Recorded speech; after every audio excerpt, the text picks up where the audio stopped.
Hey, salut, c'est Snowman. Alors aujourd'hui on se retrouve pour une nouvelle vidéo. Dans cette vidéo je vais vous montrer mon projet. Donc tout d'abord je tiens à vous dire que déjà vous devez être sûrement au courant vu que je l'ai déjà parlé dans la vidéo FAQ. Et ensuite je pioche, vous allez dire oh tu copies sur Wikipédia ou quoi que ce soit. Non, c'est pas Wikipédia, mais j'ai pioché sur des sites.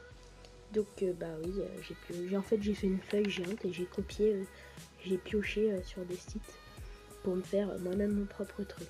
Donc voilà, la vidéo peut commencer. Je vais faire ça rapidement parce que j'ai vraiment plus beaucoup de place et faut pas que ça dure plus de 4 minutes à peu près. Donc voilà. Donc le nom commun c'est la gueule géante africaine, l'Archispirus, voilà, et son nom scientifique c'est Archispirus gigas. Donc l'Archispirus gigas c'est le plus grand millipode connu actuellement. Cet arthropode appartient à l'embranchement des myriapodes et plus précisément alors des diplopodes. Cela signifie que son corps est articulé en segments et qu'il possède 2 paires de pattes par segment. Cette espèce a à peu près 70 segments à l'âge adulte, environ 70 segments à l'âge adulte, ce qui représente à peu près 300 pattes. Voilà. Les pattes sont composées de 7 articles. Voilà. Il se déplace avec une grande facilité et grimpe sur tous les supports à disposition. Il est originaire des forêts tropicales d'Afrique de l'Est, Tanzanie. Voilà. Alors, il est capable de s'enfouir entièrement dans la tourbe moyennement compacte, mais préfère rester sous un lit de feuilles séchées ou de la mousse humide. Alors pour le terrain, en fait, pour le maintenir, il convient de lui aménager un terrarium très haut et correctement fermé, 40 cm minimum, afin qu'il ne puisse pas s'échapper. Cet animal possède une force importante si on lui laisse trop d'appui, d'une taille d'environ 30 cm adulte à 40 cm.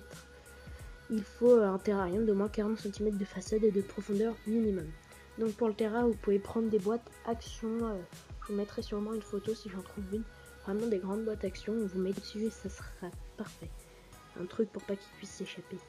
Au fond du terrain, on placera 7 à 8 cm de terreau spécialisé pour terrain, type jungle bedding de Vicky Reptile, que l'on recouvrira de mousse et de bois de feuilles en décomposition. Quelques branches pourries feront l'affaire, l'animal le mangera.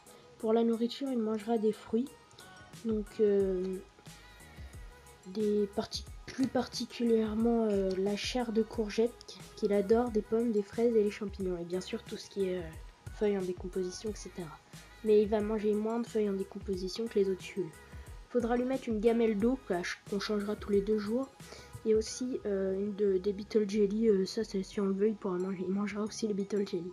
Il faudra aussi une petite gamelle de calcium qui est à disposition. Voilà. Il aura des petits acariens sur lui, mais il faudra pas qu'ils nettoieront ses segments, il faudra pas qu'ils infestent le mille-pattes. Pour réchauffer le terrain, on placera un éclairage d'environ 18 watts au-dessus du couvercle. Moi, je le ferai pas parce que j'ai un radiateur qui s'est à côté d'où je veux mettre la boîte qui s'allumera automatiquement à une certaine chaleur. Voilà. En période hivernale, avec une température de 17-18 degrés, il sera pas très actif. Mais en période estivale, avec une température en période estivale, il sortira plus. Voilà. Vous devez l'asperger qui a une bonne hygrométrie dans le terrain. Et il apprécie peu d'être aspergé directement au repos. Voilà. Donc l'animal est inoffensif, il ne faut pas de permis de capacité. Et voilà, il peut juste laisser une trace orange lors de la manipulation. Il faudra aussi acheter, on pourra acheter des colamboles, voilà, qui nettoieront ses excréments. Bon, j'espère que la vidéo vous aura plu, je vous mettrai des photos, c'était Snowman, et ne quitte pas la vidéo toi. Alors c'est juste pour vous dire que je vais vous mettre où acheter cette huile, parce que voilà, vous pouvez l'acheter sur le site eBugs, je vous mettrai la photo du produit, le site ebugs.eu, le site de Phasmaniac, ou sur le site de La Ferme Tropicale, je pense que vous connaissez. Après, pour tout ce qui est calcium et tout, vous pouvez aussi acheter sur La Ferme Tropicale ou sur le site de Phasmaniac, ebugs.eu. Voilà, c'était Snowman et ciao.